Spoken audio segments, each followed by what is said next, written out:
Hey guys, how you doing? My name is Kapil and this is the Dark Horse Project. For those who don't know who I am, I've been life coaching for the best part of about 3 years, and I've been on a personal development journey for about 6 years overall, and I'm still going. So these recordings are to help you to live a much more joyful, much more happy and productive way of life. So hopefully I can give you the tools, strategies and advice to make that a reality for you as well. And you're probably thinking, why is it called the Dark Horse Project? Why is it a dark horse I'm referring to? And why is it a project to begin with? So I'm here to help you to understand that and take you on a journey myself. So why the dark horse? So a few years ago, I was in the office and I've been coming into the office quite early in the mornings for a good few weeks just to get lots of work done. And my colleague Tim, he came to the door and then he approached my desk.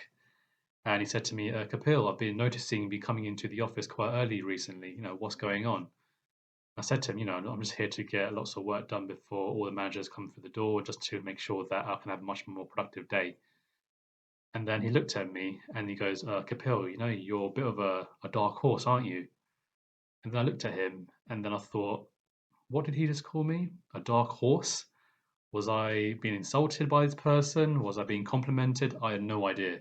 I've no idea where the name Dark Horse even came from. So I turned to my good friend Google for answers. But there I was, I typed into Google, what is a dark horse? And basically, the definition of a dark horse was someone who has a special ability or skill and someone who keeps their interests and ideas a secret. Now, I wouldn't say I've got any kind of special ability, but I can probably say that I'm quite a secretive person in some ways. And so I thought, okay, the dark horse maybe is a fitting definition of me to some extent, but I still wasn't quite sure. I was still quite curious at the same time. And then about a year later, at a different workplace, my colleague Tim, he approached me at my desk, and this is after work, and he goes to me, "Oh, Kapil, some of us guys are going for a drink at the pub. Come along with us."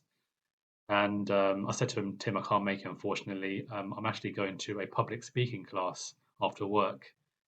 And then he goes to me, "What public speaking? What is this public speaking all about?"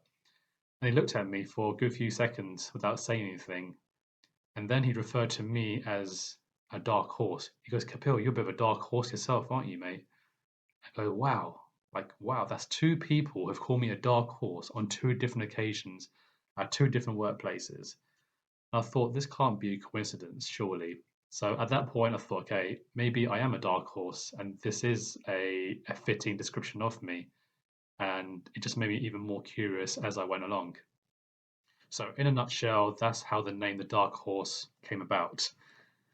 So that's the Dark Horse component, and then we have now the project component. How did that project component come about?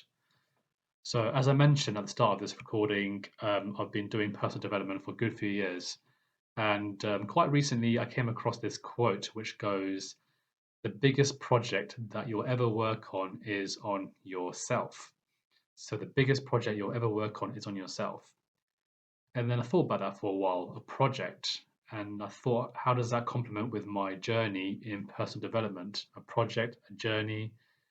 And I thought of my journey in personal development as a way of me to work on myself as a project. So I thought the journey and the project actually complement each other in some kind of way. And I thought, okay, rather than calling it a journey of the dark horse or the dark horse journey, I thought the dark horse project would actually work even better. And that's how the name the Dark Horse Project was essentially born. And just going back to what Lewis and Tim had called me in the office, a dark horse, that name is very unique. At that point, they could have called me, a bit of a strange person, a bit of a weirdo for trying these different things out, coming into the office very early for many weeks. But they actually called me something very unique, the Dark Horse. And because that name struck with me, and because I like unique things, I like to think of myself as a unique person. The Dark Horse really resonate with me. And that's why I thought this is the name for me, and this is the name I like to kind of share with you guys as well. And just to mention that being the dark horse, and for most of my life, I've been probably the more quieter person in any kind of room that I walk into. So hopefully these recordings and my way of having my personal development journey working for me and hopefully working for you as well is a way to express myself to you guys and to bring out much more of who I am to you as well along that journey. And going forward, I wanting to give you guys and share with you lots of knowledge, advice, the tools and techniques to live a much more happier life and to become the best version of yourself. So thank you all for listening, and I'll see you guys on the next show. Take care. Bye.